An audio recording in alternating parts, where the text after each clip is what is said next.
This is Mick Elliott from Electronic Specifier. I'm the Weebit Nano stand at Embedded World, and with me is Coby Hanoch, who is the CEO of Weebit Nano.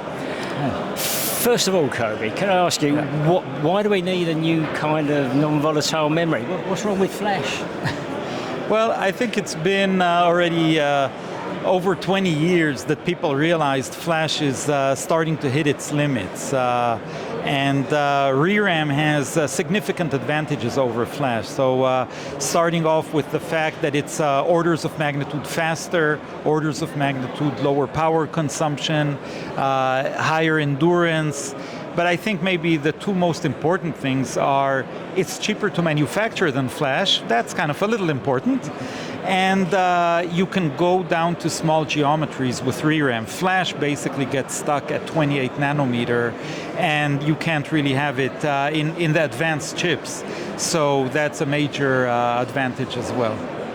So just taking up that point, do you work with the foundries on process to talk to them? Because I know you license the technology, but how do you work with the companies that are actually going to make them? So Weebit actually has two kinds of customers. We work with the fabs, the foundries, the IDMs, and basically transfer the technology to them so that they know how to manufacture it.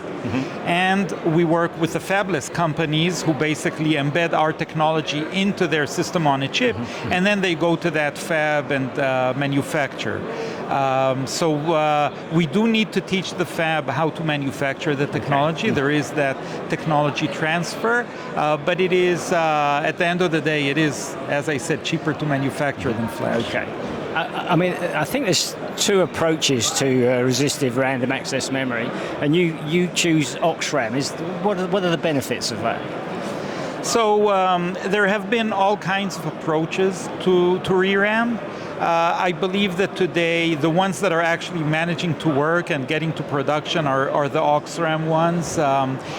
It's just a simpler technology that without diving deep into the technical aspects of it, but it actually ended up being the one that works the best. Okay. So you've made some announcements at the show about AI in memory compute. How does ReRAM help with compute in memory? Neuromorphic approach. So ReRAM is actually an ideal solution for AI. It can go down to the small geometries, and AI is mostly below 28 nanometers, so you need something there. And AI is an analog type memory that it lends itself to the needs of AI. I mean, from the simple thing that people are doing right now, if you have something, a system on a chip that is smaller than 28 nanometer, and you're doing inference, for example, you need a separate chip with a flash chip to hold the coefficients. And then when you turn the system on, you need to copy everything from that flash into the AI chip, and only then you can start running. So two chips are obviously more expensive than one. This boot time takes a long time, and while you're copying, you have a security issue. So there are a lot of issues there. So just replacing the internal SRAM or part of it with a ReRAM, you have a one-chip solution. Now it's a non-volatile solution. It's instant on. You remove that security risk.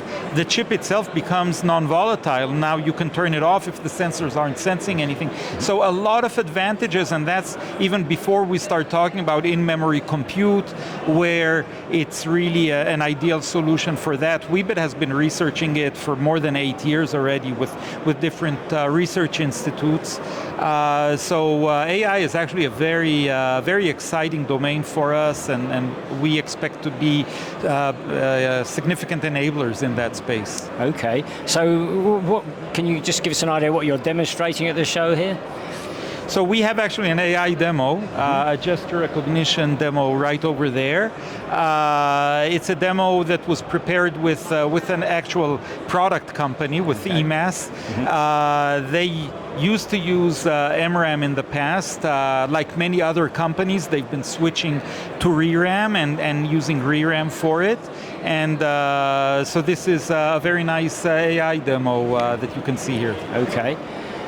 Yeah, it's been a pretty good year for ReRAM. You've been signing license agreements, most notably, I think, recently with Texas Instruments. So can you just talk us through how that came about and the benefits to Weebit Nano and what you are bringing to Texas Instruments? So yes, we're obviously very proud of the Texas Instrument agreement. It came after the onsemi agreement and DB High-Tech, so we're now building that customer base. The number of fabs manufacturing with our ReRAM is growing. You know, obviously having TI has an impact in the market, which has been very nice. We've been working with TI for more than 3 years. Actually, in 2023, we were already close to closing an agreement. You know, then they decided to look at if there is a potential other type of good solution that they could use, and you know, it took some time until they came back to us. We're very happy that we closed this agreement with them. As they said in the announcement, they'll be using it in advanced geometries, and you know, obviously an IDM does not sign an agreement if they don't have plans to use it in their product. Yeah. So this is very exciting for us. Okay. And now it's been officially announced, and now your supply, that they're licensed and beginning to integrate your products into Texas Instruments products, yeah? Yeah, so when we sign an agreement with a fab, we need to actually ramp them up on how do you actually manufacture this technology. And we go into a technology transfer phase where we basically understand their manufacturing line and work with them to adopt our technology to that line and make everything work. Once that's done, we manufacture a first prototype. So in parallel, we actually design a demo system on a chip that we then tape out. We get the silicon, we need to test it, we need to make sure that everything is okay, and then eventually we get to the point where we can qualify it and have that official stamp of approval for mass production. So this is, you know, this can take, you know, 2 plus or minus years to do. It's a long process. I'm very proud that both TI and onsemi, you know, they've set up dedicated teams that are working with us, very serious, very focused on this, and you know, both of these projects are really very good. Okay. Any main challenges you've had to overcome this year, and anything that remains to do you're working on over the coming year? I would say the key challenge that we have is you know, anything new. The human nature, I would say, that's my biggest challenge, because people are always afraid of something new from you know, let's say a new technology and so on. So there's a certain perceived risk there that you need to overcome.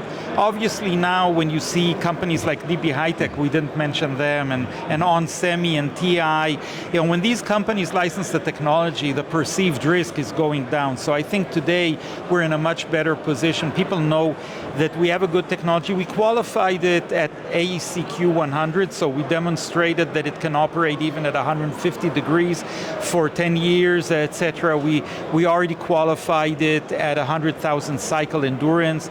So I think that, you know, this perceived risk is slowly diminishing. It's not as big as it used to be, and that's really good. The other big risk that we have now is, now that there's such a big demand for ReRAM and so many fabs are starting to see, hey, the perceived risk is going down, we need to build our infrastructure to support all of these customers. So that's something that people don't normally talk about, but there's been a big project in Weebit to set up that infrastructure so that we can work with many customers in parallel in a good, you know, high quality way, give them the good support, etc. And that's been a big task that we've been dealing with as well. Okay, I believe Weebit Nano has been signed up for the Korean National Computing Memory Program, working with DB High-Tech. Can you just talk a little bit what that means for you? So we talked about the fact that ReRAM is really an ideal solution for AI. And last week we announced the Korean national project where we're partnered with DB High-Tech, with a commercial company, with universities to push forward this AI solution, which will enable very fast, lower cost and fast solutions for AI in memory compute. And so that's a big project. This is not the first one. We have such a project going on with the European Union, where we're part of such a project. We're part of a similar national project in Israel. So again, it's this recognition that ReRAM is a great solution for AI, for in-memory compute, and different governments are choosing it as a key technology in their national projects. Okay. There's a lot of automotive technology at this show, so how does ReRAM fit into that? I mentioned we did AEC-Q 100 qualification, which is really a key part. We've officially qualified at 150 degrees. I can tell you that we actually have been demonstrating to people even 175 degrees. So we meet the demands of automotive. We are engaged today with quite a few automotive companies about this. I mean, onsemi is a key provider to automotive, TI as well, and you can imagine that's been part of their decision process to work with us. I'm assuming that had a big impact as well. Okay, well, there you have it, ReRAM, the technology coming through in non-volatile memory. If you want to know more, Weebit Nano are at Embedded World until Thursday. In the meantime, thank you very much, Coby Hanoch, for talking us through the company. Thank you.